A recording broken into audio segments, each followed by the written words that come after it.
Wagle state परिसरात स्थित असणारा किसननगर नंबर 2 गुप्ता या परिसरात स्वर्गीय संतोष रावळ यांच्या स्मरणार्थ भाई एकता मित्रमंडळ यांच्या माध्यमातून किसननगर नंबर 2 या ठिकाणी दाजू प्रीमियर लीगचं आयोजन करण्यात आलं आहे। दाजू प्रीमियर लीगला यावर्षी 8 वर्ष पूर्ण झाली आहेत। विशेष म्हणजे राज्याचे मुख्यमंत्री एकनाथ शिंदे यांचे बंधू प्रकाश शिंदे यांच्या मोलाचा सहभाग या दाजू प्रीमियर लीगला दरवर्षीप्रमाणे यंदाही लाभला। त्याचबरोबर स्थानिक प्रत्येक दुकानदारांनी देखील या दाजू प्रेम लीगला आपला मोलाचा सहभाग दिला। या कार्यक्रमाचं उद्घाटन राज्याचे मुख्यमंत्री एकनाथ शिंदे यांचे बंधू प्रकाश शिंदे यांच्या माध्यमातून करण्यात आलं। त्याचबरोबर स्थानिक शाखा प्रमुख, गटप्रमुख आणि इतर पदाधिकारी देखील यावेळी उपस्थित होते। आज भाई एकता मित्रमंडळ यांच्यात आयोजित आणि प्रत्येक वर्षी ठेवत असतात आणि त्यांना आम्ही प्रत्येक वर्षी शुभेच्छा देत राहतो। येणारा जो खेळाडू आहे तो इथून प्रोत्साहित होऊन जातो आणि कुठे रणजीमध्ये जाईल, कुठे इंटरनॅशनलला जाईल, असं त्यांना प्रोत्साहन आम्ही देत होतो। पाहायचं झालं तर या ठिकाणी ज्या ठिकाणी आयोजन केलेलं आहे त्या ठिकाणी नागरिकांचा असेल किंवा व्यापाऱ्यांचा देखील चांगला उत्स्फूर्त प्रतिसाद दिसतो। तर क्रिकेट प्रेमींनी देखील गर्दी केलेली आहे। नाही, चांगलाच इथं सहयोग असतो, कारण की आमच्या ह्या मैदानामध्ये प्रत्येक सण हा साजरा केला जातो आणि वर्षभरात 3 ते 4 टुर्नामेंट होत राहतात आणि नागरिकांचा आणि व्यापाऱ्यांचा सहयोग असतो। ठाणेकर मालमत्ता करदात्यांसाठी करातील व्याज माफी अभय योजना 31 डिसेंबर 2023 पर्यंत मालमत्ता करावरील 100% व्याज माफ, तसेच 1 जानेवारी ते 15 जानेवारी 2024 या कालावधीमध्ये मालमत्ता करावरील 75% व्याज माफ। त्याचप्रमाणे 16 जानेवारी ते 31 जानेवारी 2024 या कालावधीमध्ये मालमत्ता करावरील 50% व्याज माफ। तरी सदर व्याज माफीच्या अभय योजनेचा ठाणेकर करदात्यांनी लाभ घ्यावा। महानगरपालिकेच्या कोणत्याही संकलन केंद्रावर कर भरण्याची सोय आहे। एटीएम, डेबिट, क्रेडिट कार्डद्वारे कर भरण्याची सुविधा उपलब्ध करून देण्यात आली आहे। सोमवार ते शनिवार या दरम्यान सकाळी 10:30 ते सायंकाळी 5 वाजेपर्यंत संकलन केंद्राची वेळ असून करदात्यांच्या सोयीसाठी रविवारी संकलन केंद्र सकाळी 10:30 ते दुपारी 1:30 वाजेपर्यंत सुरू ठेवण्यात येत आहे। यासोबतच ठाणे महानगरपालिकेच्या propertytax.thanecity.gov.in या संकेतस्थळावर ऑनलाईन पद्धतीने मालमत्ता कर भरण्याची सुविधा उपलब्ध करून देण्यात आली आहे। तसेच गुगल पे, फोन पे, पेटीएम आणि भीम ॲपद्वारे आपला कर सुलभतेने जमा करू शकता।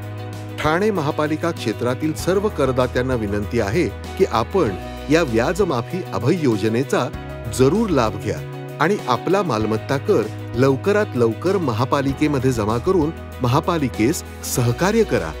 धन्यवाद।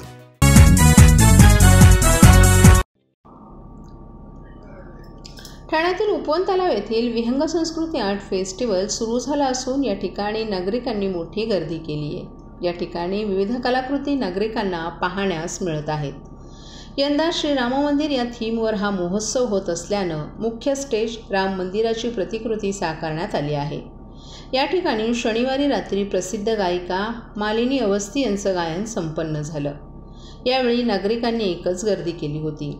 तर काल रविवारी पहाटे तरंग स्टेजवर पद्मश्री प्रल्हाद सिंग टिपणिया यांनी आहाड कबीरवाणी या आपल्या गायकीनं ठाणेकर नागरिकांची मनं जिंकली। तसंच रविवारी संध्याकाळी पार्श्वगायक स्टेबल बीन यांच्या गायकीनं ठाणेकर नागरिकांची मनं जिंकली। यावेळी आमदार प्रताप सरनाईक, युवासेनेचे सचिव पूर्वेश सरनाईक, विहंग सरनाईक, माजी नगरसेविका परिषा सरनाईक तसंच इतर मान्यवर आणि ठाणेकर आणि बाहेरून आलेल्या सर्वांनी या कार्यक्रमाला एकच गर्दी केली होती। या उत्सवाला दिवसेंदिवस गर्दी वाढतच असल्याचं प्रताप सरनाईक यांनी सांगितलं।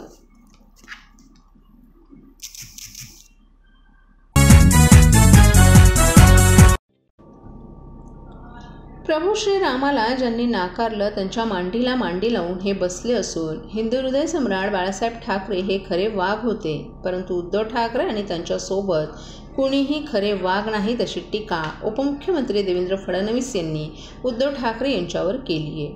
त्याचवेळी राम काय खातो यापेक्षा तुम्ही काय खाता हे लक्षात आले असा हल्लाबोलही फडणवीस यांनी ठाण्यात राष्ट्रवादी काँग्रेसचे आमदार जितेंद्र आव्हाड यांच्यावर केला. ठाण्यातील घोडबंदर भागातील आनंदनगर भागात रामकथा कार्यक्रमाचं आयोजन करण्यात आलं आहे. या कार्यक्रमाला काल सायंकाळी उपमुख्यमंत्री देवेंद्र फडणवीस यांनी उपस्थिती लावून उपस्थितांशी संवाद साधला. त्यावेळी त्यांनी उद्धव ठाकरे, संजय राऊत आणि राष्ट्रवादीचे नेते जितेंद्र आव्हाड यांच्यावर कडाडून टीका केली. माजी मुख्यमंत्री, विद्यमान उपमुख्यमंत्री असा माझा परिचय असला तरी माझा दुसरा परिचय त्यापेक्षा महत्त्वाचा आहे, तो म्हणजे रामसेवक आणि कारसेवक. अयोध्येला कारसेवक म्हणून मला वयाच्या 20व्या वर्षी रामाची सेवा करण्याची संधी मिळाली. मी कारसेवेला गेलो होतो तेव्हा तुम्ही निसर्गाची फोटोग्राफी करत होतात. तेव्हा कारसेवक छातीवर गोळ्या झेलून मंदिर इथेच बनावर असं ठणकावून सांगत होते.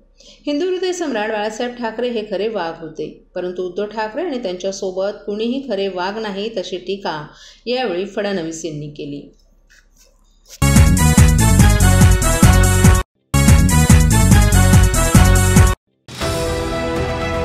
TJSB सौर शक्ती कर्ज, गो ग्रीन, करा वीज बिलावर बचत.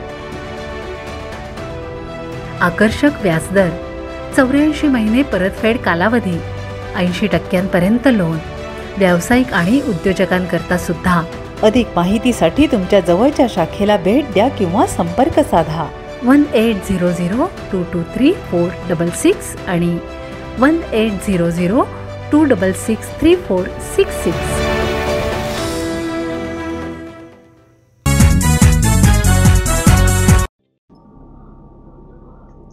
लोकसभा निवडणुकीत महायुतीचे उमेदवार चांगल्या मताधिक्याने निवडून येतील असा विश्वास राज्याच्या महिला व बालविकास विभागाच्या मंत्री अदिती तटकरे यांनी व्यक्त केला आहे.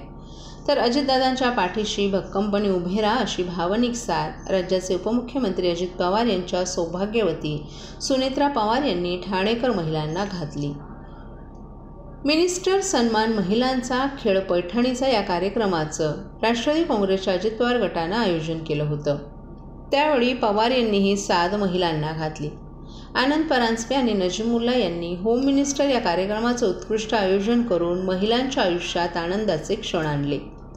महिलांनी होम मिनिस्टरला दिलेला उदंड प्रतिसाद यांची साक्ष आहे. तसंच येत्या लोकसभा निवडणुकीत महायुतीचे उमेदवार चांगल्या मताधिक्याने निवडून येतील असा विश्वास तटकरे आणि सुनेत्रा पवार यांनी यावेळी व्यक्त केला. होम मिनिस्टरच्या या कार्यक्रमात पहिलं बक्षीस मानाची पैठणी आणि सोन्याची नथ खारीगाव येथील पूनम पाटील यांनी, तर दुसरं बक्षीस मानाची पैठणी आणि मोत्याचे तणमणी खारीगावच्या संध्या दळवे यांनी पटकावलं. तर तिसरं बक्षीस मानाची पैठणी आणि चांदीचं पैंजण मुंब्रा येथील पूजा भोसले यांनी पटकावलं. यावेळी उत्तेजनार्थ 7 बक्षिसांचंही मान्यवरांच्या हस्ते वाटप करण्यात आलं.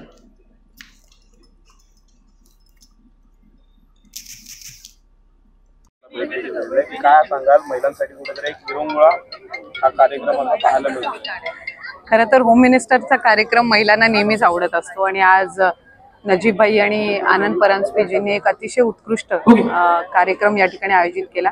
राष्ट्रवादी काँग्रेस पक्षाच्या महिला संघटनेच्या सर्व पदाधिकाऱ्यांनी या कार्यक्रमासाठी मेहनत घेतली आणि उदंड असा प्रतिसाद महिलांचा या होम मिनिस्टरच्या कार्यक्रमाला मिळालेला आहे.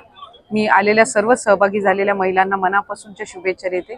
मकर संक्रांतीचं आणि हे नवीन वर्ष त्यांना सगळ्यांनाच सुखदायी निरोगीमय जाओ अशीच मी या निमित्ताने त्यांना शुभेच्छा देते. मैम, आप बारामती से चुनाव लड़ने वाले क्या कहना चाहेंगे? त्याने त्यांच्यासाठी विचारला होता तो ठीक आहे. ही पूर्ण कल्याण लोकसभा असेल किंवा ठाणे पूर्ण विधानसभा असेल, ही पूर्णतः आमची शिवसेनेची असेल. गद्दारांना लवकरच धडा शिकवला जाईल जे गेले त्यांना. नाही, मला वाटतं आज त्यांची या परिसरामध्ये सभा होती. खरं तर मी आज सकाळपासून बदलापूरला कार्यक्रमाला होते आणि त्याच्यानंतर इथे आणि आणखीन एक आमदार प्रताप सरनाईकजींचे इथे एक कार्यक्रम आहे.